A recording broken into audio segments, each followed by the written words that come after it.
नमस्कार विद्यार्थियों, इस वीडियो में हम बात करेंगे अपने पहली यूनिट का लास्ट चैप्टर 4, जिसका नाम है पादप जनन की विशिष्ट विधियां। तो पहले हमने 2-3 चैप्टर इस यूनिट में पढ़े, वो सारे जनन से संबंधित थे। आवर्तबीजी पादप है, उनमें जनन वाले जो चैप्टर थे। तो पादपों में जो जनन है, यदि हम इसका परिचय बताएं, सामान्य बातें करें हम पादपों में जनन से संबंधित, तो पादपों में जो जनन है वो सामान्यतः कौन सी विधियां हैं? या तो कायिक जनन है या फिर लैंगिक जनन है। ये दो विधियां पादपों में जनन की है, कायिक जनन और लैंगिक जनन। अब यहां पर हम बात किसकी कर रहे हैं? विशिष्ट विधियों की। वे कायिक और लैंगिक तो है नहीं, इनके अलावा अन्य कोई विधियां हैं जिनको हम क्या बोलेंगे? विशिष्ट विधियां। तो विशिष्ट विधियां हैं, उनकी क्या परिभाषा होगी?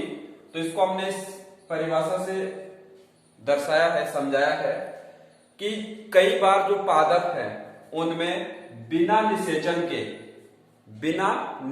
के नए जो पादप है वो विकसित हो जाते हैं। वो विकसित करने का उनमें गुण है। तो ये जो विधि है उन्हीं को हम क्या बोलते हैं? जनन की विशिष्ट विधियां। क्या दोबारा समझे? सामान्य विधि कौन सी है पादपों में?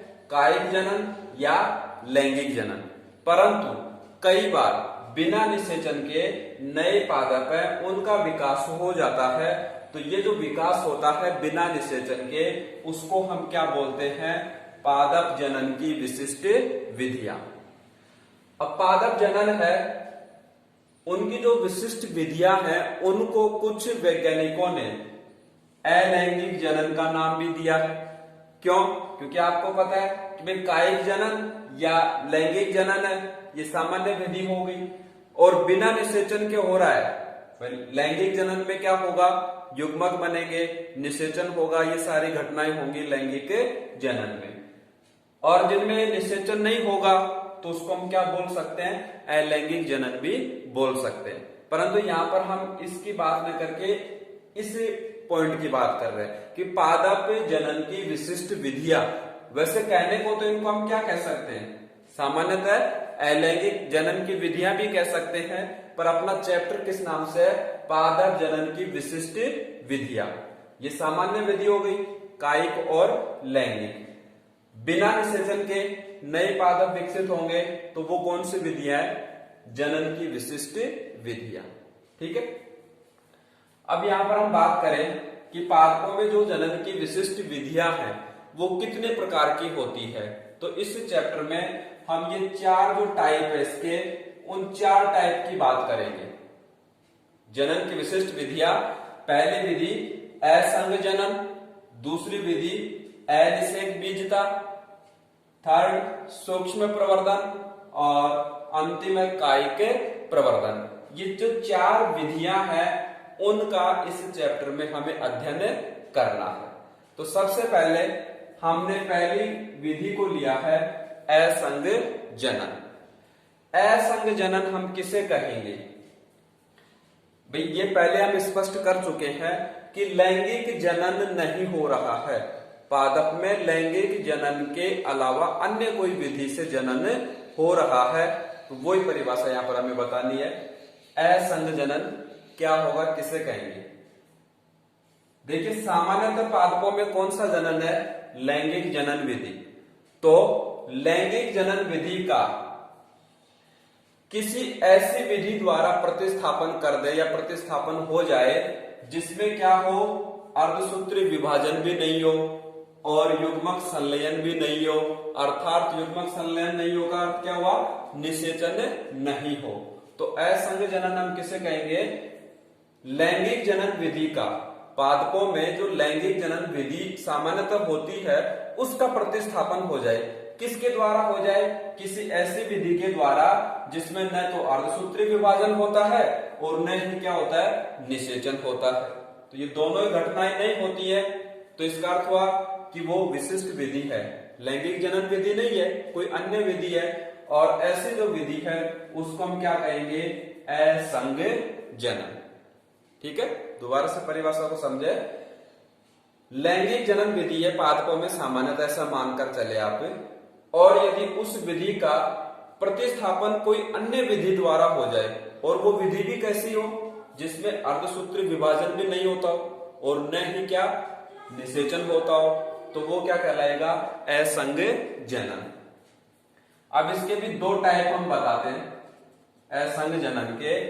एक टाइप उसको बोलते हैं बीजाणुद्भिद असंग जनन, और जो दूसरा टाइप है उसको बोलते हैं युग्मकोद्भिद असंग जनन।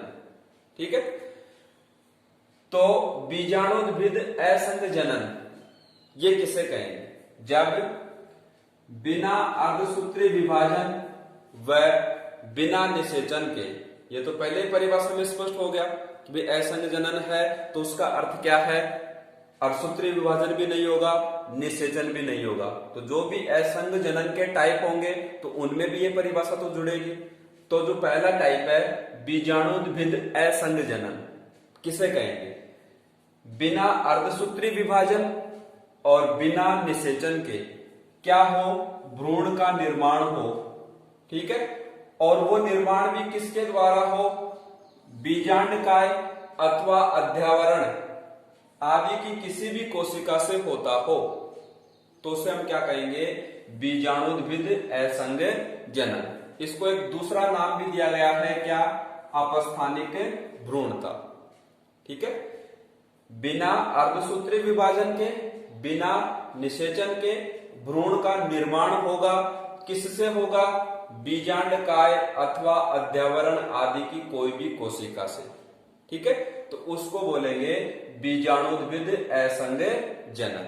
अब देखिए ये सारी जो शब्दावलियां हैं वो पहले आ चुकी है, तो आप उनको थोड़ा ध्यान से पहले तैयार करें, फिर अगले चैप्टर पर आप पहुंचे। जैसे बीजांडकाय बताया हमने, अध्यावरण बताया, ये जो बीजांड की संरचना थी उसके जो पार्ट है। ठीक है, तो ये शब्दावलियां आपको पहले समझनी पड़ेंगी पीछे के चैप्टर से। तो असंग जनन का पहला टाइप कौन सा हुआ, बीजाणुद्भिद असंग जनन। दूसरा टाइप, यदि भ्रूण का निर्माण, ये कंडीशन तो रहेगी, बिना अर्धसूत्री विभाजन के, बिना निषेचन के हो रहा है। ठीक है, यहां पर किससे हो रहा था, बीजांडकाय या अध्यावरण की कोशिका से हो रहा था। यहां पर भी ये कंडीशन रहेगी, बिना अर्धसूत्री विभाजन के, बिना निषेचन के, और भ्रूण का निर्माण किससे होगा, भ्रूण कोश की किसी कोशिका से। भ्रूण कोश, अब देखो ये शब्दावलियां जो आ रही है ये पीछे आपको तैयार करनी पड़ेगी। पीछे हमने पढ़ा भ्रूण कोश क्या है, 7 कोशिकीय है, 8 केंद्रीय की एक जो संरचना है भ्रूण कोश, जिसमें अंड कोशिका भी रहती है, प्रतिमुखी कोशिकाएं भी रहती हैं। तो परिभाषा क्या होगी, यदि भ्रूण का निर्माण भ्रूण कोश की किसी कोशिका, जैसे मान लें अंड कोशिका है या अन्य कोई कोशिका है, उससे हो, बाकी कंडीशन वैसे की वैसी है, कौन सी, बिना निषेचन के, बिना अर्धसूत्री विभाजन के, तो इसे हम क्या बोलेंगे, युग्मकोद्भिद असंग जनन। तो असंग जनन के ये दो टाइप हो गए, एक तो हो गया बीजाणुद्भिद असंग जनन और दूसरा हो गया युग्मकोद्भिद असंग जनन। बीजाणुद्भिद असंग जनन किसे कहेंगे, जब भ्रूण का निर्माण बीजांड का या अध्यावरण की किसी कोशिका से हो। और युग्मकोद्भिद असंग जनन किसे कहेंगे, यदि भ्रूण का निर्माण किससे हो, भ्रूण कोश की किसी कोशिका से, चाहे वो अंड कोशिका हो, चाहे वो सहायक कोशिका हो, चाहे वो प्रतिमुखी कोशिकाएं हो, कोई भी कोशिका हो सकती है, किसकी, भ्रूण कोश की। ठीक है, और दोनों में ही दो कंडीशन सेम है, क्यों, क्योंकि वही तो परिभाषा है किसकी, असंग जनन की, भाई बिना निषेचन के और बिना अर्धसूत्री विभाजन के, अर्थात लैंगिक जनन विधि का प्रतिस्थापन हो गया ऐसी विधि से जिसमें क्या नहीं होता हो, अर्धसूत्री विभाजन नहीं होता हो, और क्या नहीं होता हो, युग्मक संलयन नहीं होता हो, अर्थात निषेचन नहीं होता हो। ठीक है, तो ये पहला टाइप किसका, पादप जनन की विशिष्ट विधियां पहली कौन सी, असंग जनन। असंग जनन के कितने प्रकार, 2 प्रकार। ठीक है, अब इसी से संबंधित छोटी छोटी परिभाषाएं हैं, उनकी हम बात करते हैं। यदि भ्रूण का निर्माण किससे हो, अंड कोशिका से, यहाँ पर जैसे हमने एक कंडीशन बताई, परिभाषा बताई कि यदि भ्रूण का निर्माण भ्रूण कोश की किसी कोशिका से, जैसे अंड कोशिका या अन्य कोई कोशिका हो सकती है, तो यहाँ पर नीचे एक परिभाषा हम बता रहे हैं, यदि भ्रूण का निर्माण किससे हो, अंड कोशिका से हो, तो उस विशेष नाम दे देंगे हम क्या, अनिषेक जनन। इसी में बात कर रहे हैं, असंग जनन में दो इसके टाइप थे, ए और बी। तो ये नीचे परिभाषा बनी क्या, यदि भ्रूण का निर्माण किससे हो, अंड कोशिका से, तो उसे हम क्या कहेंगे, अनिषेक जनन। दूसरी परिभाषा, यदि जो भ्रूण का निर्माण है अंड कोशिका के अलावा, भ्रूण का जो निर्माण है अंड कोशिका के अलावा अन्य किसी कोशिका से हो, जैसे यहां पर देखो हमने लिखा था अंड कोशिका या अन्य कोशिका, अंड कोशिका के अलावा अन्य कोशिका कौन सी हो सकती है, जो भ्रूण कोश में हमने पहले संरचनाएं पढ़ी, सहायक कोशिकाएं हो सकती है, प्रतिमुखी कोशिकाएं हो सकती हैं, तो उनके द्वारा यदि भ्रूण का निर्माण होगा तो उसको हम क्या बोलेंगे, अपयुग्मन। ठीक है, तो ये चार परिभाषा बनी अभी तक अपने। असंग जनन किसे कहते हैं, असंग जनन के कितने प्रकार हैं, बीजाणुद्भिद असंग जनन और युग्मकोद्भिद असंग जनन। अनिषेक जनन किसे कहेंगे, अपयुग्मन किसे कहेंगे।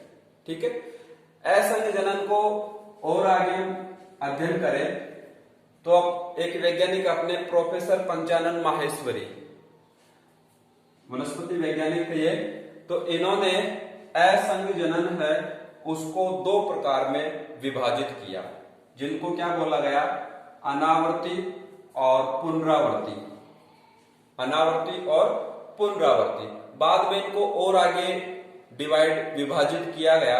तो इस प्रकार से ये कुल मिलाकर के ये कह सकते हैं हम कि जो प्रोफेसर पंचानन माहेश्वरी थे, उन्होंने असंग जनन है उसको अध्ययन की दृष्टि से कितने प्रकार में बांटा, चार प्रकार में। ठीक है, अब वो चार प्रकार कौन कौन से हैं, वो चारों प्रकार हमें यहां पर पढ़ने हैं। पहला जो टाइप है किसका, असंग जनन का, अनावर्ती असंग जनन। देखिए ये पढ़ा हमने पीछे, गुरु बीजाणु मात्र कोशिका, लघु बीजाणु मात्र कोशिका, जिनसे नर युग्मकोद्भिद मादा युग्मकोद्भिद बनते हैं, फिर युग्मक बनता है। तो ये सारी जो शब्दावलियां वो आपको एक बार पुनः पढ़नी है और फिर इस चैप्टर को पढ़ना आपको, फिर कोई समस्या नहीं आएगी। अनावर्ती असंग जनन क्या है, गुरु बीजाणु मात्र कोशिका, ये कैसी है, द्विगुणित कोशिका है। ये गुरु बीजाणु मात्र कोशिका कैसी है, द्विगुणित कोशिका है। उसमें क्या होगा, अर्धसूत्री विभाजन होगा, और अर्धसूत्री विभाजन होगा तो आपको पता है द्विगुणित से अगुणित संरचना बनेगी और भ्रूण कोश है वो अगुणित बनेगा। ठीक है, अनावर्ती असंग जनन किसे कहेंगे, द्विगुणित गुरु बीजाणु मात्र कोशिका, उसमें क्या हो रहा है, अर्धसूत्री विभाजन, और उससे क्या बन रहा है, अगुणित भ्रूण कोश बन रहा है। ठीक है, तो ये क्या कहलाएगा, अनावर्ती असंग जनन। अब इस अनावर्ती असंग जनन है उसमें भी दो कंडीशन है। दो कंडीशन क्या है, यदि अंड कोशिका है, अंड कोशिका कैसी है, अगुणित, उससे बिना निषेचन के भ्रूण बनता है, भ्रूण भी कैसा है, अगुणित है, तो उसको हम क्या बोलेंगे, अगुणित अनिषेक जनन। ठीक है, दूसरी कंडीशन क्या है, यदि भ्रूण का विकास किससे हो रहा है, अंड कोशिका उसके अतिरिक्त मादा युग्मकोद्भिद की किसी अन्य दूसरी कोशिका से हो रहा है, तो उसको हम क्या बोलेंगे, अगुणित अपयुग्मन। ठीक है, ये तो बात हुई किसकी, अनावर्ती असंग जनन। द्विगुणित गुरु बीजाणु मात्र कोशिका, उसमें अर्धसूत्री विभाजन हुआ, अगुणित भ्रूण कोश बना। अब इसमें दो कंडीशन बताई, दो परिभाषाएं बताई हमने, अगुणित अनिषेक जनन और अगुणित अपयुग्मन। जब भ्रूण का निर्माण किससे हो, अंड कोशिका से बिना निषेचन के, और यदि भ्रूण का विकास अंड कोशिका के अतिरिक्त अन्य किसी कोशिका से हो तो अगुणित अपयुग्मन। दूसरा टाइप पुनरावर्ती असंग जनन। पुनरावर्ती असंग जनन किसे कहेंगे? यदि द्विगुणित जो गुरु बीजाणु मात्र कोशिका है, जिसको हमने नाम दिया था पूरा मेगास्पोर मदर सेल MMC, द्विगुणित गुरु बीजाणु मात्र कोशिका है, उसमें बिना अर्धसूत्री विभाजन के, यहां पर देखो क्या हो रहा था, अर्धसूत्री विभाजन, और यहां पर बिना अर्धसूत्री विभाजन के। बिना अर्धसूत्री विभाजन का अर्थ सिंपल सा है, भ्रूण कोश है, वो कैसी संरचना बनेगी? द्विगुणित संरचना बनेगी। तो उसे हम क्या कहेंगे? पुनरावृत्ति असंग जनन। अब इसमें भी दो कंडीशन है, कौन कौन सी?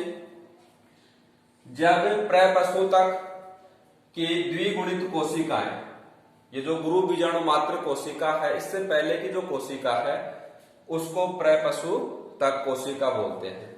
तो उसमें द्विगुणित कोशिकाएं हैं और वो क्या बनाएंगी? पहले द्विगुणित भ्रूण कोश बनाएंगी, और वो द्विगुणित भ्रूण कोश है वो बिना अर्धसूत्री विभाजन के द्विगुणित भ्रूण बना लेता है। तो ये कौन सी विधि कहलाएगी? जनन अपबीजाणुता। जनन अपबीजाणुता। दूसरी कंडीशन क्या है कि अन्य कोई कोशिका हो, जैसे बीजांड या अध्यावरण है, उनकी द्विगुणित कोशिका हो, और उन द्विगुणित कोशिकाओं से द्विगुणित क्या बने? भ्रूण कोश बने, और उस द्विगुणित भ्रूण कोश से क्या बने? द्विगुणित भ्रूण का निर्माण हो। तो इसको हम क्या बोलेंगे? कायिक अपबीजाणुता। कायिक अपबीजाणुता। ठीक है, तो ये दो प्रकार है असंग जनन का। तीसरा जो प्रकार है अपस्थानिक भ्रूणता। परिभाषा क्या होगी? यदि भ्रूण का निर्माण किससे हो? भ्रूण कोश के बाहर, भ्रूण कोश के अलावा जो बीजांड की अन्य द्विगुणित कोशिकाएं हैं, जैसे बीजांडकाय है या अध्यावरण है, उनसे होता है, तो उसको हम क्या बोलेंगे? अपस्थानिक भ्रूणता। भ्रूण का निर्माण किससे हो? भ्रूण कोश के बाहर स्थित बीजांड की अन्य द्विगुणित कोशिका, वो बीजांडकाय हो सकता है, अध्यावरण हो सकता है, उनसे हो। ठीक है। चौथा जो टाइप है असंग जनन का, कायिक असंग जनन। मतलब पुष्प के स्थान पर कुछ संरचनाएं बनती हैं, जैसे मान लो पत्र प्रकलिकाएं बन गई, या कोई कायिक प्रवर्ध बन गया, उनका मात्र पादप पर रहकर ही अंकुरण हो जाता है। जैसे हम कायिक जनन के बारे में पढ़ते हैं, पादपों में कायिक जनन, या जो छोटे जंतु हैं उनमें भी कायिक जनन होता है।